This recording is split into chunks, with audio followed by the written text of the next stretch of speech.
Juriscast, o seu podcast jurídico. Bom dia, boa tarde, boa noite, sejam todos bem-vindos ao Juriscast, o seu podcast jurídico. Nunca é demais lembrar que esse e todos os nossos episódios estão disponíveis no YouTube, no iTunes, no SoundCloud ou em qualquer dispositivo conectado à internet. Basta entrar no Google ou no seu buscador preferido e digitar Juriscast que você vai achar uma forma de nos consultar, nos ouvir e consumir o nosso conteúdo jurídico onde quer que você esteja. Estamos aqui novamente, eu, Thiago Facchini, e o paladino do direito, Giovanni Arseno, aqui ao meu lado. Bom dia, boa tarde, boa noite, Giovanni. Bom dia, boa tarde, boa noite, Facchini, sempre um prazer estar aqui no Juriscast, apresentar o programa junto contigo. Bom dia, boa tarde, boa noite também ao Dr. José Antônio, que logo mais o Facchini vai apresentar aqui, mas fica a minha questão antes de tudo aqui no podcast, se a internet é terra de ninguém ou não. Como é que funciona isso aí, Thiago? Vamos descobrir hoje. Vamos descobrir hoje, o nosso programa ele é mega ouvido, praticamente 100% através da internet, então todo mundo que está aqui ouvindo, além de ter relação direta com o direito, né, por nossa audiência ser totalmente relacionada com o âmbito jurídico, também usam no seu dia a dia e consomem conteúdos digitais que estão obviamente relacionados com o direito digital. Então essa conversa vai ser muito boa e para isso eu quero apresentar a toda a audiência do Juriscast o Dr. José Antônio Milagre, ele que é advogado, coach em empreendedorismo jurídico, especialista em direito digital, mestre e doutorando pela Unesp e presidente da Comissão de Direito Digital do OAB de São Paulo, Regional da Lapa. Tá bom? Seja muito bem-vindo, doutor. Muito obrigado por participar com a gente e com a nossa audiência do Juriscast sobre direito digital. Olá, Thiago. Olá, Giovanni. Muito bom dia, boa tarde ou boa noite. É sempre uma honra poder discutir esse tema, direito digital, sobretudo numa sociedade cada vez mais informatizada, mais dependente da tecnologia, em que a tecnologia faz parte dos nossos processos, das nossas relações, e à medida em que a tecnologia é palco para transações, negócios jurídicos, crimes, golpes, ou mesmo bem jurídico afetado, nós ganhamos cada vez mais relevância quando tratamos do tema direito digital. Então, uma honra, um prazer participar do Juriscast, fico à disposição de vocês. Legal, doutor. Vamos lá, então. Vamos começar o nosso bate-papo aqui. Primeiramente, conceituando, né, o que é o direito digital. É um costume que a gente tem no Juriscast de sempre falar um pouquinho sobre o tema de forma conceitual, né? Então, na verdade, são duas perguntas. Queria que primeiro o doutor explicasse um pouquinho o que seria o direito digital e, em seguida, né, como é inescapável a gente não mencionar o Marco Civil, né, o que mudou no direito digital, o quanto ele se relaciona, o direito digital e o Marco Civil, né? Porque existe toda uma polêmica em cima do Marco Civil, se ele é um instrumento de censura. Por outro lado, eles acham que o Marco Civil tem gente que acha que é muito bom, né? Porque torna a internet não cria uma impunidade no ambiente digital, né? Então eu queria que o doutor explicasse primeiro o que é o direito digital e em seguida explicar como que o direito, né, se relaciona com o Marco Civil. Muito bem, Giovanni, uma questão bem interessante, né? Eu diria para vocês que o direito digital é um dos ramos jurídicos mais novos existentes, e ele surge justamente quando a informação passa a ganhar relevância na nossa sociedade. Nós falamos aí do surgimento da sociedade da informação. Ele chega a ser até mais recente que o próprio direito ambiental, que é um ramo considerado muito embrionário, muito recente, muito promissor. O direito digital nada mais é do que o ramo do direito, a disciplina jurídica que se preocupa, que debruça-se, que estuda as relações jurídicas oriundas, ocasionadas na sociedade digital, na sociedade da informação. Então nós podemos dizer que após longa caminhada, hoje o direito digital é um ramo do direito, sim, embora tenha uma característica muito interessante por ser uma disciplina interdisciplinar. Quando eu estou tratando de direito digital, eu estou tratando de direito civil, direito criminal, estou tratando de direito trabalhista, tributação de negócios digitais, de tecnologia, de direito financeiro, direito societário, mas ele possui fontes mediatas e fontes imediatas. Nós já temos jurisprudência. É importante destacar aí que o país hoje, só em crimes virtuais, hoje já temos aí 42 milhões de brasileiros afetados, nós temos mais de 40 mil processos de crimes digitais, então nós temos fontes mediatas e imediatas, que é a própria legislação. Então, esse é o direito digital em apertada síntese, né? Um ramo do direito que se preocupa com essas relações e que vem ganhando, sim, relevância à medida em que nós saímos de uma sociedade agrícola, saímos de uma sociedade industrial, entramos numa sociedade da informação, e estamos vivendo aí a possível quarta revolução, ou seja, a sociedade distribuída, com blockchain, com bitcoins, em que cada vez mais eu tenho aí relações distribuídas e não mais tão somente descentralizadas, e o direito digital tem o escopo, o princípio, acompanhar essas relações sociais. Nós sabemos que o direito está sempre atrás da evolução social, mas ele procura, então, estar par e passo com essa evolução social, entender o seu contexto e, ao mesmo tempo, dar respostas jurídicas às demandas, litígios e lides que surgem nessa categoria, nessa natureza, nessa seara. Marco Civil da Internet, sem dúvida alguma, nós que começamos a atuar com direito digital no meados de 99, 2000, onde nós não tínhamos lei específica de crimes informáticos. Crimes informáticos são, até hoje, sobretudo os crimes informáticos impróprios, né? Ou seja, onde a informática é o meio da prática de vários crimes, tutelados pelo Código Penal da Era do Rádio. Nós tínhamos lá no ano 2000 uma lei simples, a 9983 de 2000, que alterava o Código Penal, previa o peculato informático. O fato é que, durante muito tempo, muitas vítimas de crimes informáticos ficaram sem apurar a autoria de delitos porque não existia uma norma, uma regra que estabelecesse direitos e deveres dos atores de internet. Não só usuários, mas provedores de aplicação e provedores de acesso. Muitas vezes um perfil falso, uma clonagem, um saque indevido, e quando buscava-se apurar a autoria, a autoridade judicial se deparava com uma negativa desses provedores, alegando, logicamente, que não havia nenhuma obrigatoriedade legal, quanto mais, ou quiçá apenas uma recomendação do Comitê Gestor, ou Anatel. O Marco Civil, então, ele vem como uma construção coletiva, proposta em 2009, no portal Cultura Digital. Participaram aí 2 eixos, toda a sociedade pôde colaborar. Tivemos participações aí de muitos consulados, contribuições internacionais, até que resultou de um projeto de lei, PL 2793 de 2011. Eu lembro que nós estávamos no Congresso Nacional, a convite do deputado Sandro Alex, em um seminário sobre privacidade, quando o Marco Civil ingressou na Casa em 2011 como um projeto de lei de iniciativa do Executivo. Tivemos várias forças, Marco Civil, votação dele foi adiada no mínimo por 7 vezes, até que, enfim, em 2014, nós temos, então, a promulgação da Lei 12.965 de 2014, que hoje é o livro de cabeceira de qualquer usuário de internet e daquele empresário que tem um negócio digital, ou que trabalha com aplicações, ou que trabalha com provedor de serviços, ou com provedor de acesso. Nesse contexto, uma lei relativamente pequena, não mais que 30 artigos, eu tenho todos os direitos, garantias e deveres dos usuários de internet no Brasil. Legal. Entendi. Tá aí uma ótima contextualização para a nossa audiência que eventualmente não tinha noção de toda essa história de uma regulamentação que já vigora e com certeza clareou muito esse horizonte digital que antes era bastante acinzentado, digamos assim, né? Exatamente. Um bom exemplo, acredito eu, seja pensando que no ano que vem, 2018, a gente vai viver um ano de eleições, né, aí para a presidência.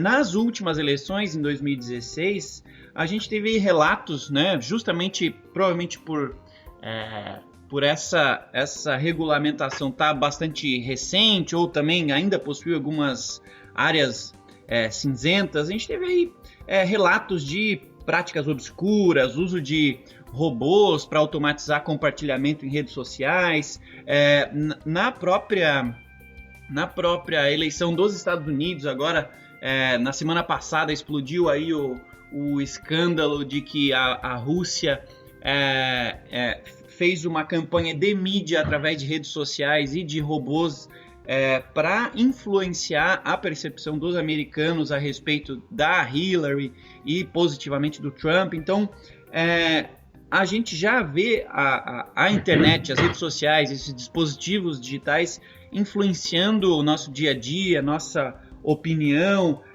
e tudo mais. O direito digital já consegue mapear esse tipo de prática e ele já dispõe de ferramentas para contê-las, né? Ou punir os seus responsáveis, ou ainda no Brasil é algo que a gente ainda tateia? Qual é a opinião do doutor a respeito? Muito bem, olha, esse tema eu trato num livro chamado Guerra Eleitoral na Internet, Manual de Estratégias e Conformidade Jurídica para uso da internet nas eleições. Pesquisei no meu mestrado o uso de social bots, de perfis falsos, e a formação da fludagem de opinião e como isso interfere. Pude revisar mais de 13 artigos internacionais. Algumas curiosidades interessantes é que as pessoas confiam, muitas vezes, em uma falsa apuração de autoridade gerada pelos fakes, e as pessoas tendem a adicionar pessoas que já seriam suas amigas, tendo uma solicitação de amizade, elas receberiam novamente.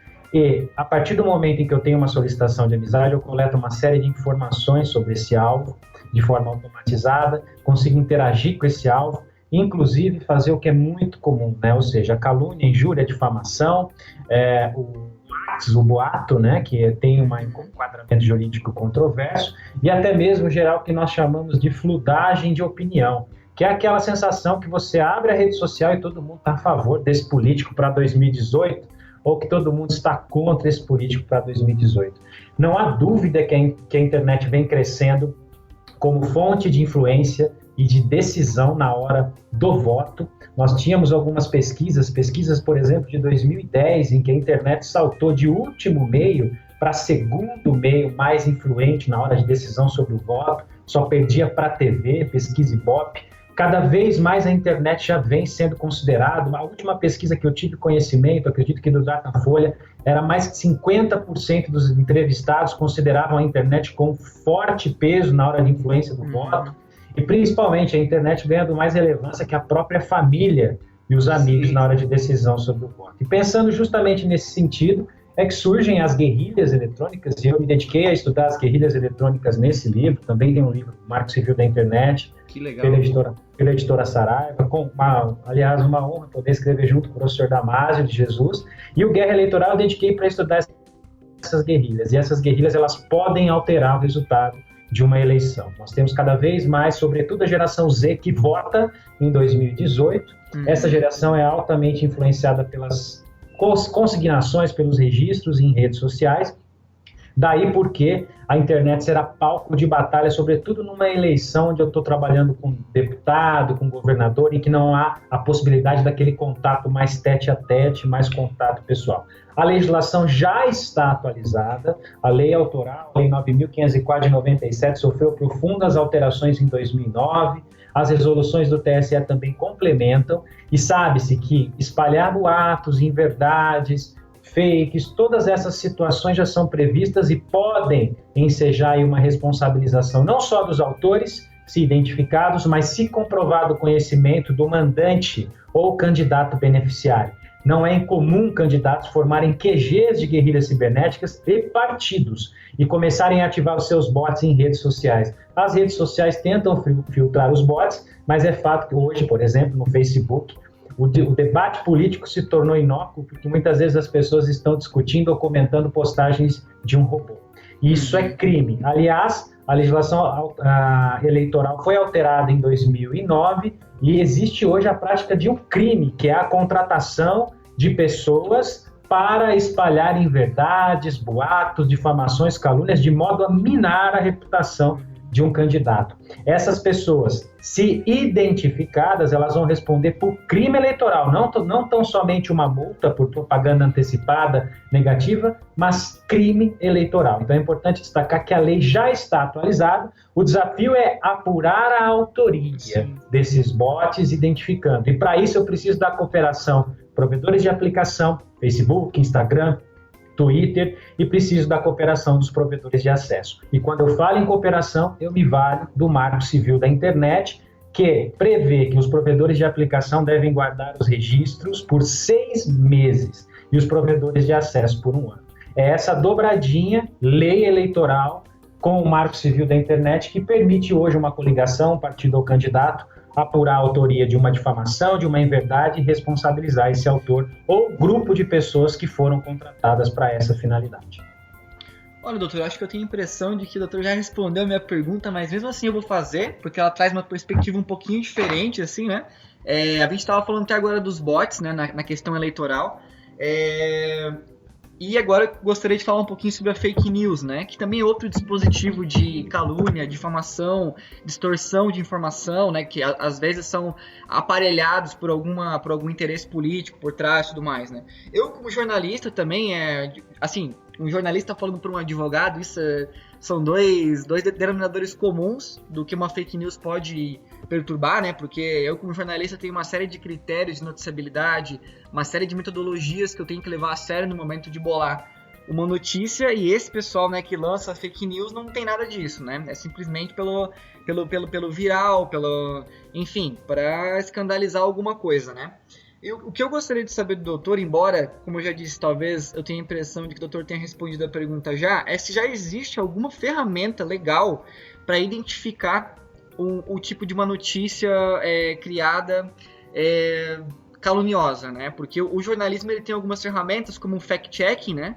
Que é uma ferramenta de checagem de informações de sites, de notícias. Então é o jornal checando o próprio jornal, né? Então, interessante, mas eu gostaria de saber do ponto de vista do direito, se já existe no momento alguma ferramenta mesmo legal de identificação de uma fake news, ou se é só através de denúncia, como é que funciona?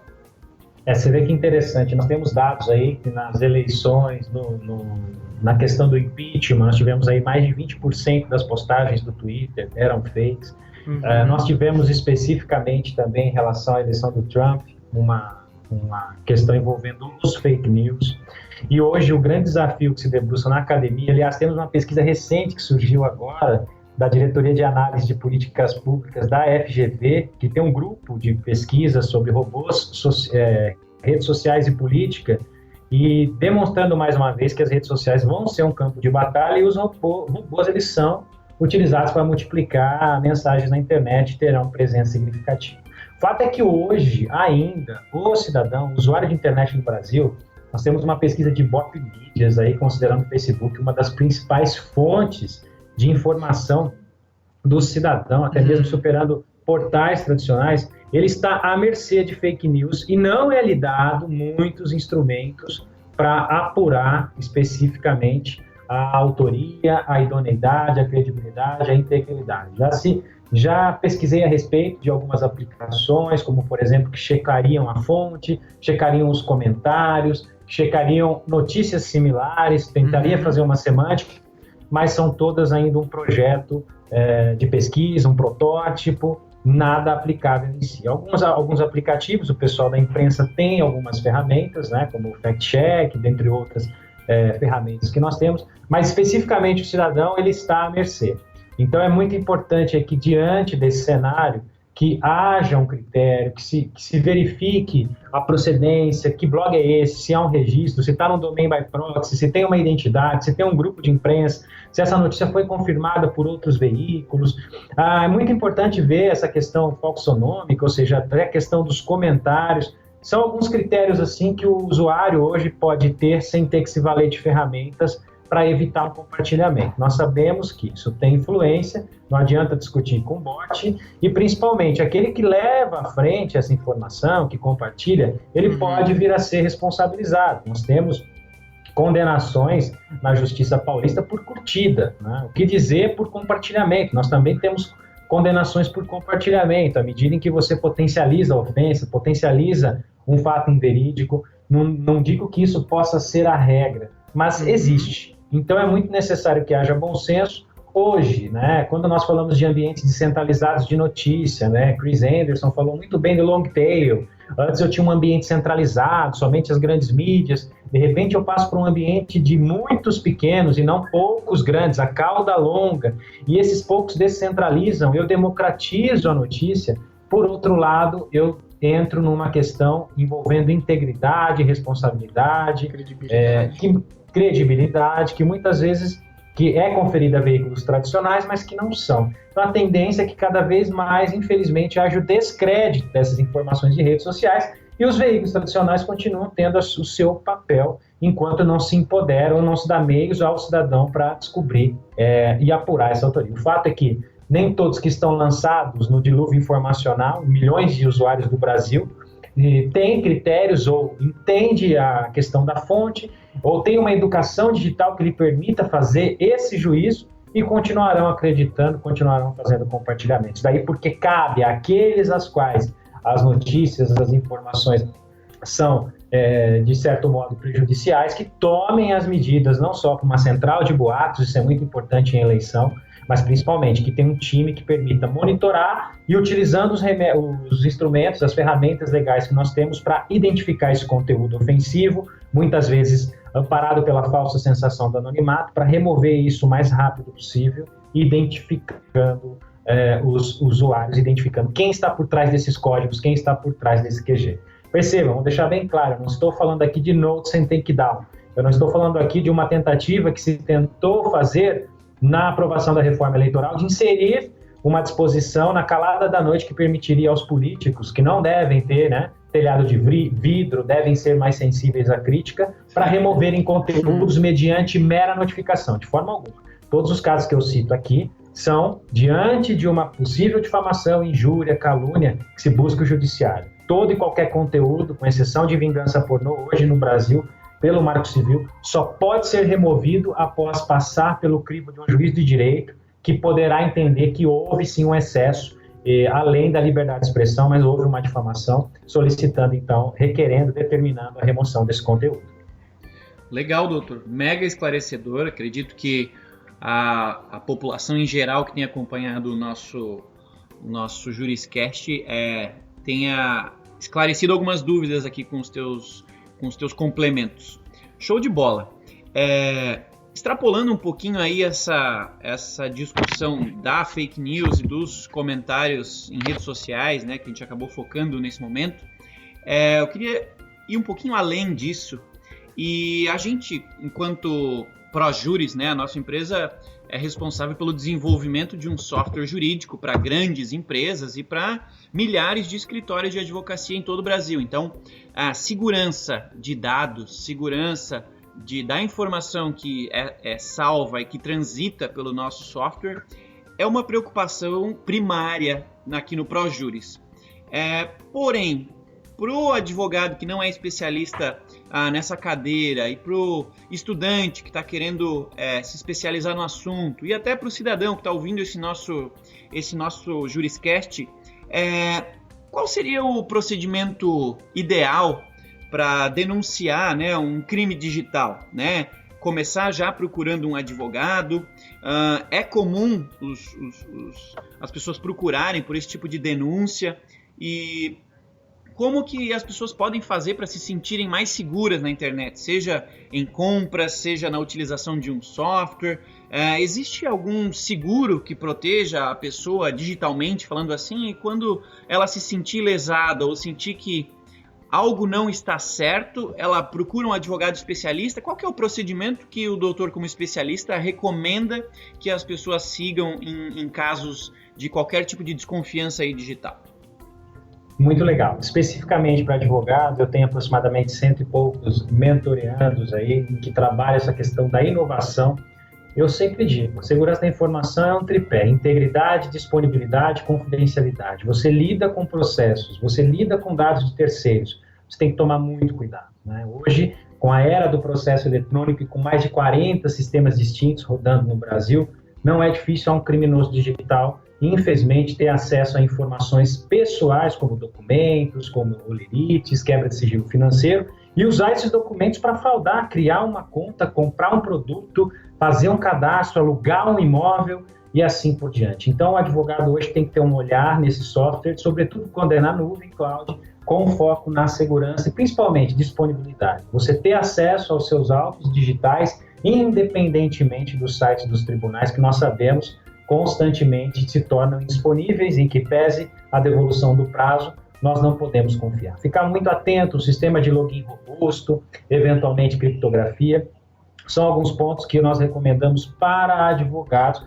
É muito hoje comum você utilizar softwares na nuvem. É importante checar se esses requisitos básicos de segurança, backup, estão disponíveis, porque você pode precisar a qualquer momento. Já em relação ao usuário convencional, também nós temos que tomar muito cuidado em relação às nossas informações, ou seja, não colocar, não disponibilizar na internet aquilo que eu não disponibilizaria na calçada da minha casa, porque há uma inversão de valores. Hoje, muitos crimes são praticados não mediante invasão, rompimento de obstáculo, mas com base nos insumos que as próprias vítimas lançaram. As pessoas perdem a noção da superexposição, muitas vezes não dão um bom dia para o vizinho, mas numa rede social nós temos insumo, paradeiro, eu consigo traçar o comportamento dessa vítima e aplicar golpes. É importante destacar que hoje a legislação está preparada para coibir e fazer frente à maioria dos crimes informáticos, sejam os crimes próprios, ou seja, onde a informática é o meio da prática de vários crimes, calúnia, injúria, difamação, estelionato, extorsão,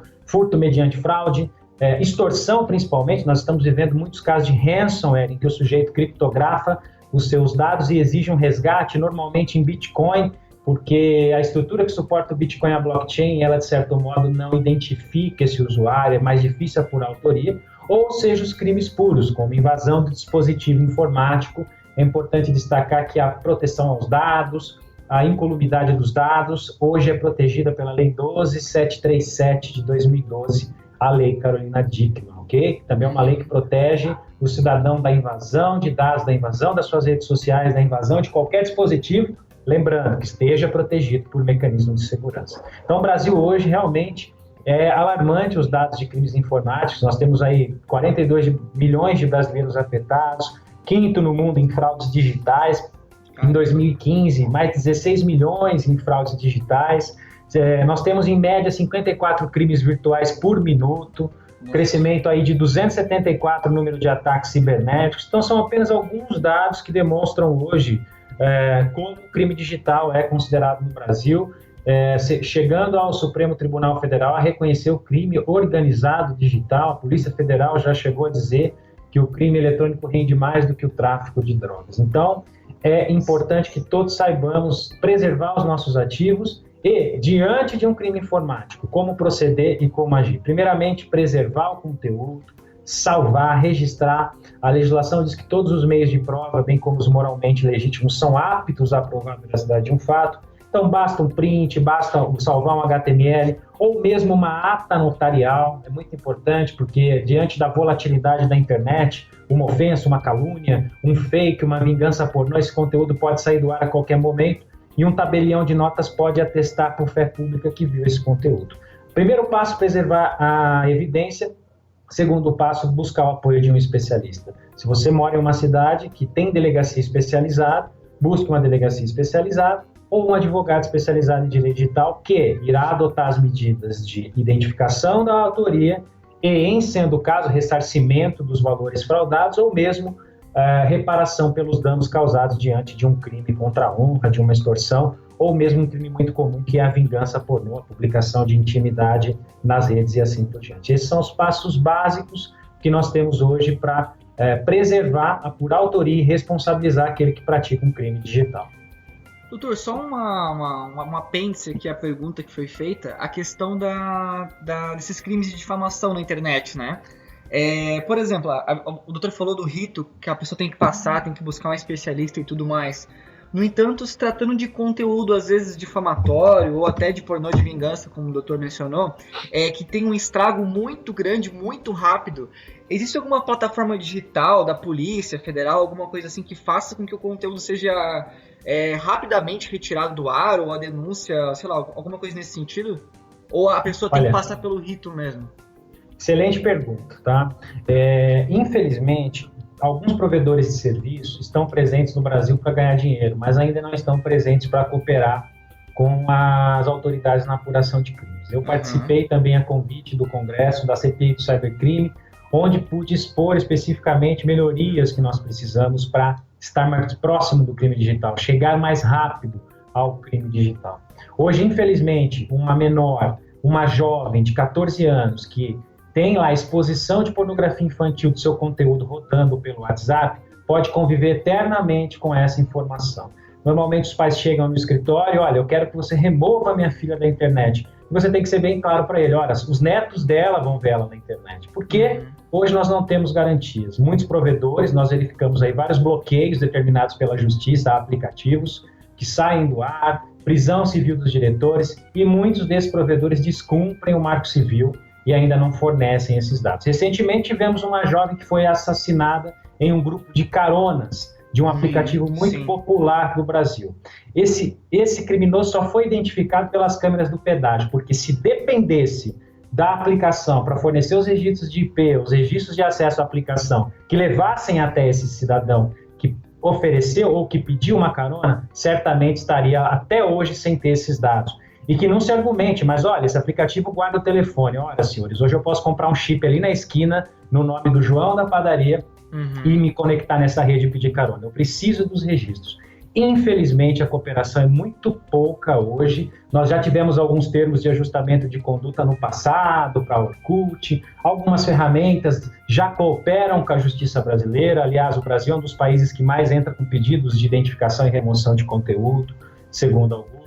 Mas muito precisa caminhar. A resistência ainda é grande até as últimas instâncias. Imagine uma foto de uma menor rodando pelo WhatsApp e justamente como você falou, é algo que ganha proporções estratosféricas, né? Em questão de minutos está no mundo todo. E eu tendo que recorrer até o Supremo Tribunal Federal para ter acesso a esse criminoso que normalmente é acobertado pela rede social, que na verdade, ao que parece, advoga pelo criminoso. E o crime sabe disso. O crime sabe que se apurarem a autoria, o que é muito difícil, porque vai ter uma aplicação que vai defendê-lo na justiça, as penas ainda são brandas. O que diz o Marco Civil hoje? Toda e qualquer remoção de conteúdo ofensivo tem que anteceder uma ordem judicial. Então é muito importante que a vítima imediatamente procure um advogado para que ele peça uma tutela de urgência de remoção de conteúdo. A única exceção, artigo 21 do Marco Civil, em que se pode fazer o notice and takedown, ou seja, uma mera notificação extrajudicial num papel de pão da vítima ou do seu advogado, e o provedor tem que remover esse conteúdo, não precisa de ordem judicial, prescinde de um mandado judicial. A única hipótese é nos casos de vingança pornô. Artigo 21 do Marco Civil da Internet, que prevê que em caso de exposição de fotos íntimas, de nudez ou sexuais, por qualquer meio, vídeo ou imagens, qualquer audiovisual aí nesse contexto, de imagens envolvendo a vítima ou seu procurador podem notificar diretamente o provedor de conteúdo, que tem o dever de remover, e ele pode ser responsabilizado por oferecer resistência injustificada a essa remoção. Então o Marco Civil avançou nesses casos mais graves, como o Giovanni bem colocou, que são os casos de vingança pornô, ex-marido, ex-namorado, se permitiu ser fotografado, filmado, ou muitas vezes não sabia. O Marco Civil avançou e já prevê que a remoção do conteúdo vai prescindir de uma ordem judicial, basta uma notificação. Lembrando que para identificar o perfil, ou seja, obter dados de quem criou um perfil falso, quem criou numa comunidade de relacionamentos esse perfil, para esses casos de identificação ainda necessita de ordem judicial, mas a remoção poderá ser feita mediante mera notificação. Que bom. Entendido. Então, há esperança e há bastante trabalho para nós, profissionais da área jurídica. Sem dúvida, sem dúvida. O direito digital está em constante ebulição, acompanhando a evolução tecnológica. Nós vivemos a era dos aplicativos e a todo momento não se pode criminalizar a tecnologia jamais, legislar pensando em tecnologia, mas, assim como todas as tecnologias, nós temos bons e maus usuários, e aqueles que vão utilizar para lesar. É nesses casos que nós precisamos de cooperação, e sem dúvida, hoje mais de 25% dos processos, as provas vêm de meios eletrônicos, então existe um campo promissor para o advogado ou para aquele que se interessa pelo direito digital. Corretíssimo.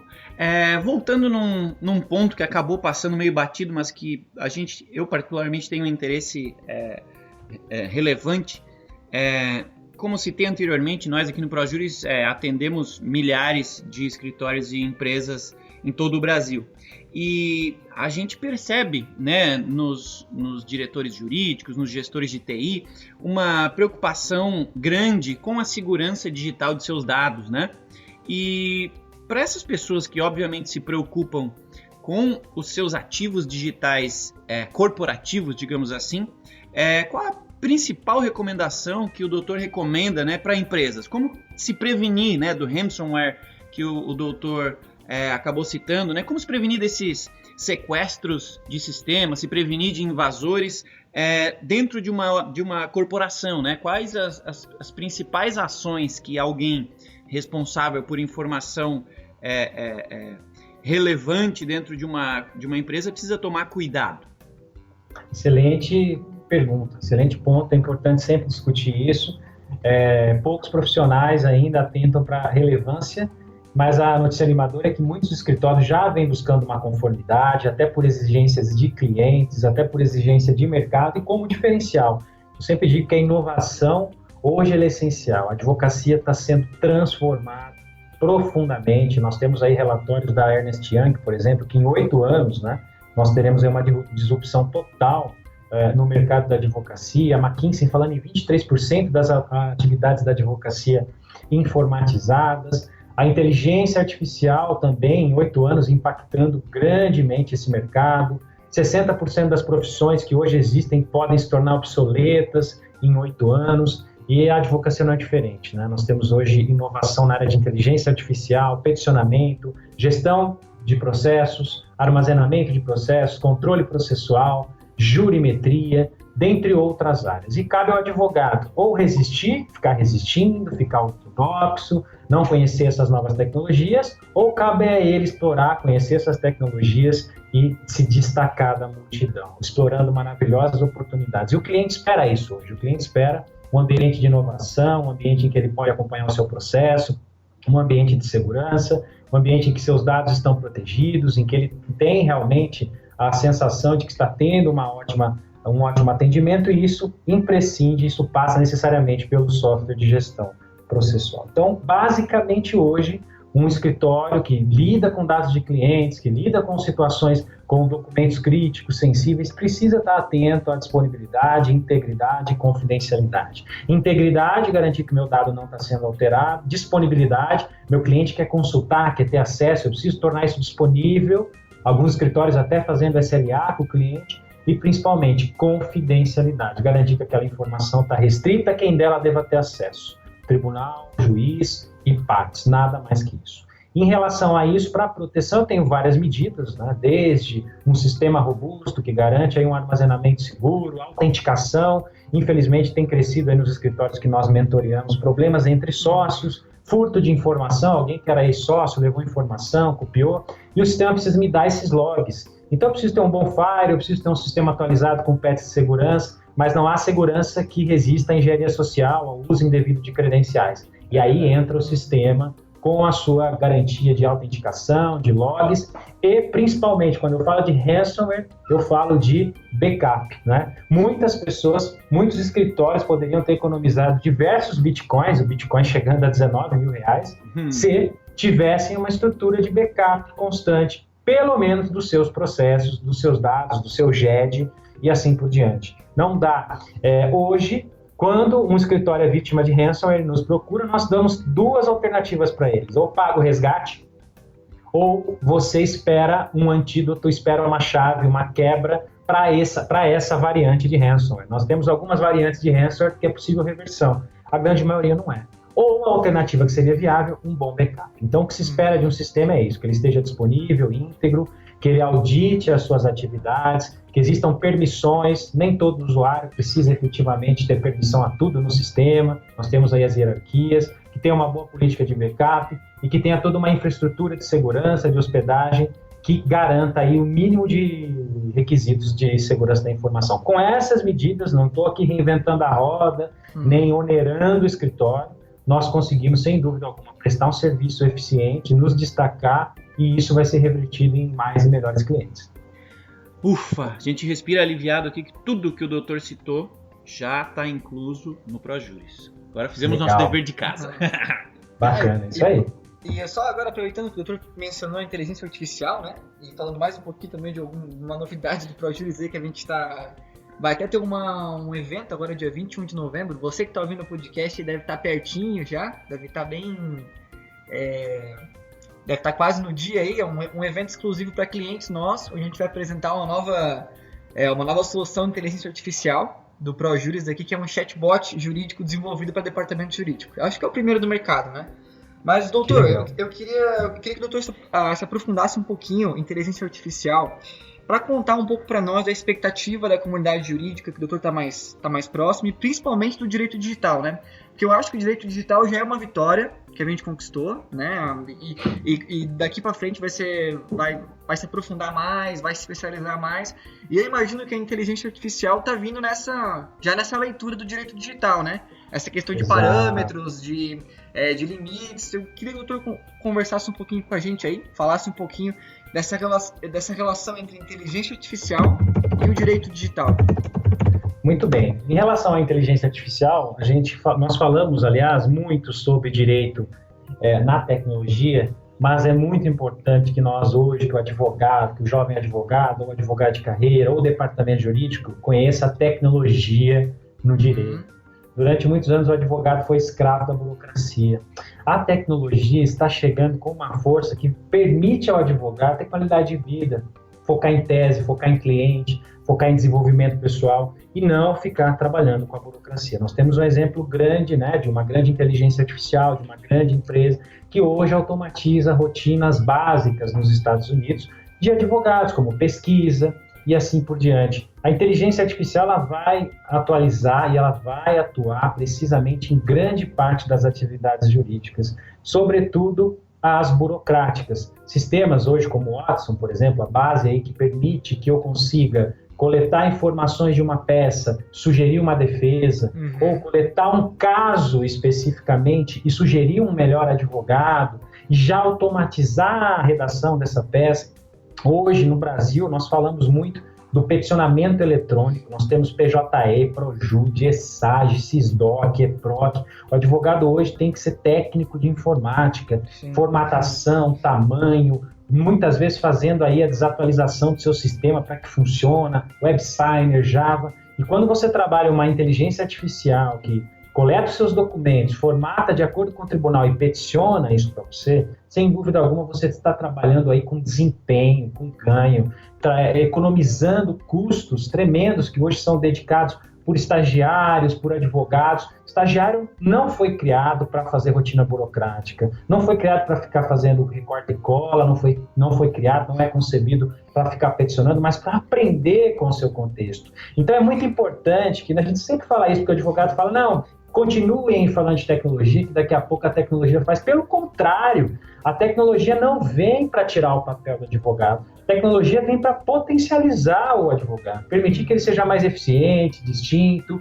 que aqueles profissionais sejam valorizados, que eles estejam lá fazendo especificamente pesquisa, tarefas jurídicas e não se dediquem às atividades burocráticas. Então a tecnologia não vem para substituir o advogado. Infelizmente, muitas vezes nós vemos algumas notícias mais efusivas, mais eufóricas, mas na minha visão a tecnologia é invariável e ela vem para complementar, para potencializar o advogado. Hoje a inteligência artificial ela pode ser utilizada aí como semântica, a própria jurimetria, você ter uma análise de como aquele juiz decide em casos semelhantes, qual foi a maior condenação, qual foi a maior condenação, qual tese prospera, qual tese não prospera, se você faz um acordo ou não faz um acordo. O advogado hoje não tem, via de regra, essas ferramentas de gestão. Não foi formado em gestão e não tem essas ferramentas. Então, como seria se você tivesse um painel que lhe desse todas essas informações antes de prosseguir numa medida ou não prosseguir?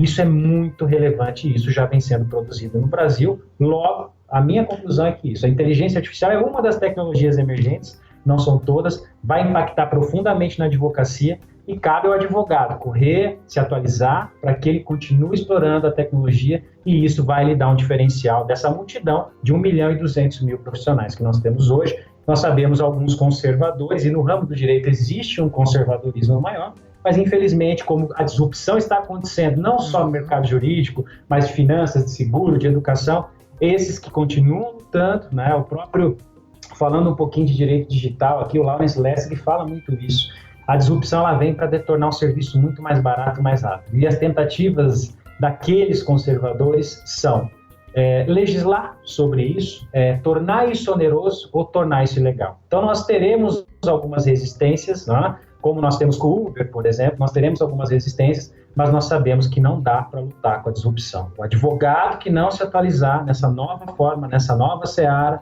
ele pode aí estar fadado a um fracasso, não ter cliente, não conseguir se distinguir daquele que está atento a essas tecnologias, como é a inteligência artificial.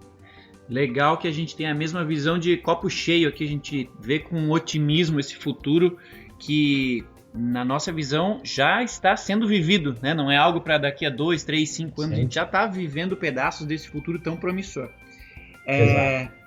Então, já que o doutor falou nisso, né, dessa evolução da classe jurídica como um todo, para quem pretende se aprofundar um pouco na área, para quem ainda está estudando, ou para quem pensa em migrar para essa área de atuação, para quem se interessou aí pelo seu serviço de coaching, doutor, a gente vai colocar aqui na descrição desse episódio os livros que você citou e os teus contatos pessoais, mas de qualquer forma, conta pra gente, doutor, para quem quiser começar a entender e se aprofundar nesse assunto, por onde que essa pessoa começa, que livro que tem que estar na cabeceira e, por fim, os seus contatos, para que as pessoas possam entrar em contato com você, tirar suas dúvidas, contratar os teus serviços e, obviamente, acelerar esse processo de aprendizado e transição para esse, entre aspas, novo mundo digital.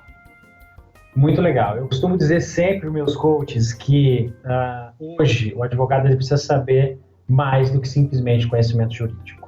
O advogado ele precisa saber muito sobre uma área em complemento, seja uma área biológica, uma área tecnológica, a área que ele compita, né? Ou seja, a área que ele seja de interesse, a área contábil e assim por diante.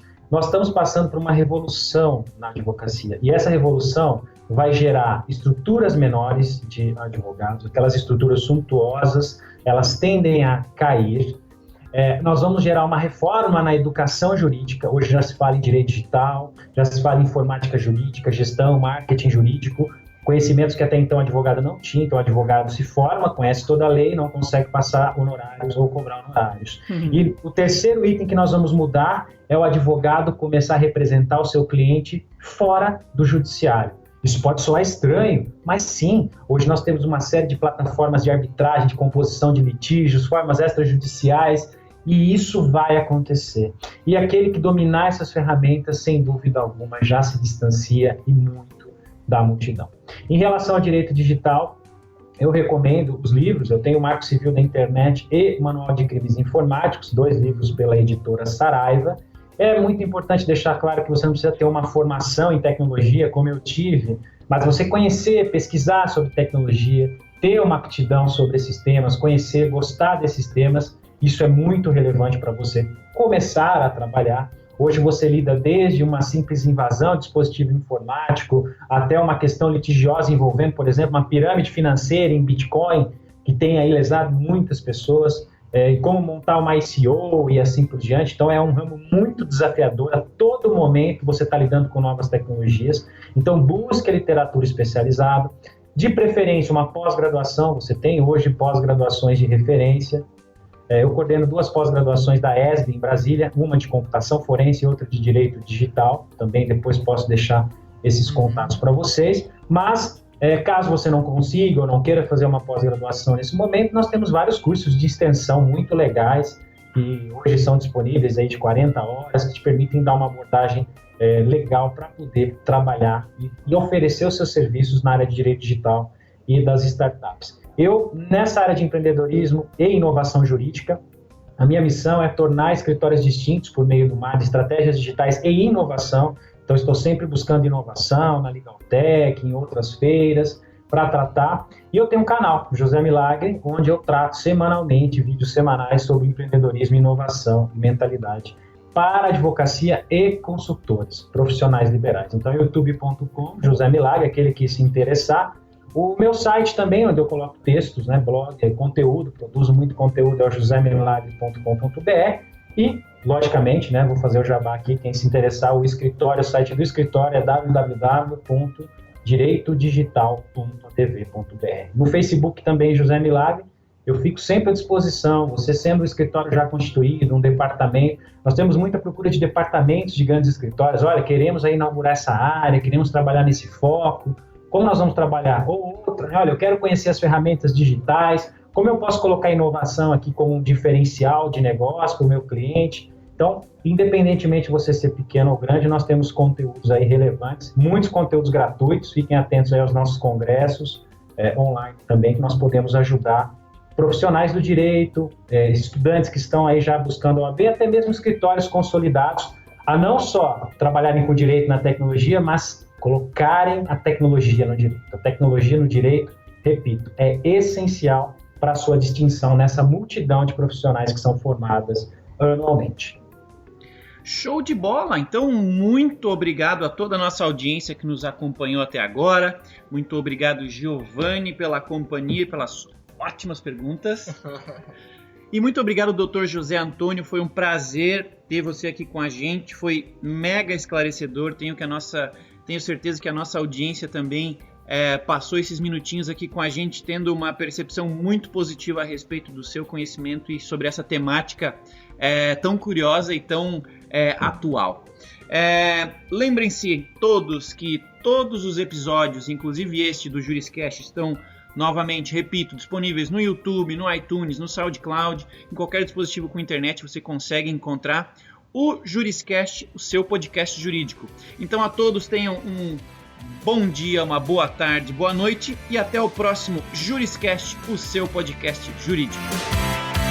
Você ouviu o Juriscast, produção e oferecimento da ProJuris, líder no desenvolvimento de software jurídico para departamentos jurídicos de grandes empresas e escritórios de advocacia. Conheça mais em projuris.com.br.